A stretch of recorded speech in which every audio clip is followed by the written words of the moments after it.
વિજલપુરમાં રિક્ષા ચાલક એમડી ડ્રગ્સના જથ્થા સાથે ઝડપાયો. 1.49 લાખની કિંમતનો મુદ્દામાલ જપ્ત કરાયો. અમદાવાદના વિજલપુર વિસ્તારમાં ડ્રગ્સના જથ્થા સાથે રિક્ષા ચાલક ઝડપાયો છે. પોલીસે મોહમ્મદ શેખ નામના રિક્ષા ચાલકને એમડી ડ્રગ્સના મોટા જથ્થા સાથે ઝડપી પાડ્યો હતો.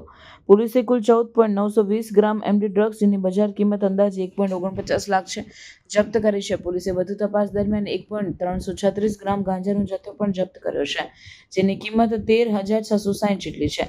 પ્રાથમિક પૂછપરછમાં સામે આવ્યું છે કે આરોપીએ ગાંજો જુહુપુરાના રહેવાસી નસીમ ખાન પાસેથી મેળવ્યો હતો, જ્યારે ડ્રગ્સ સુરેશ નામના ડ્રાઈવર પાસેથી મેળવ્યા હતા. આ કેસમાં આરોપી મોહમ્મદ શેખે ઝડપી પૈસા કમાવાના હેતુથી પ્રથમવાર ડ્રગ્સનું વેચાણ શરૂ કર્યું હતું. પોલીસને મળેલી માહિતીના આધારે તેણે ડ્રગ્સ વેચાણ માટે રિક્ષા ચલાવતી વખતે ગ્રાહકો સુધી પહોંચાડવાનો પ્રયાસ કર્યો હતો, પણ પોલીસની સતર્કતાથી ઝડપાઈ ગયો. હાલમાં પોલીસે આરોપીની ધરપકડ કરી વધુ તપાસ હાથ ધરી છે.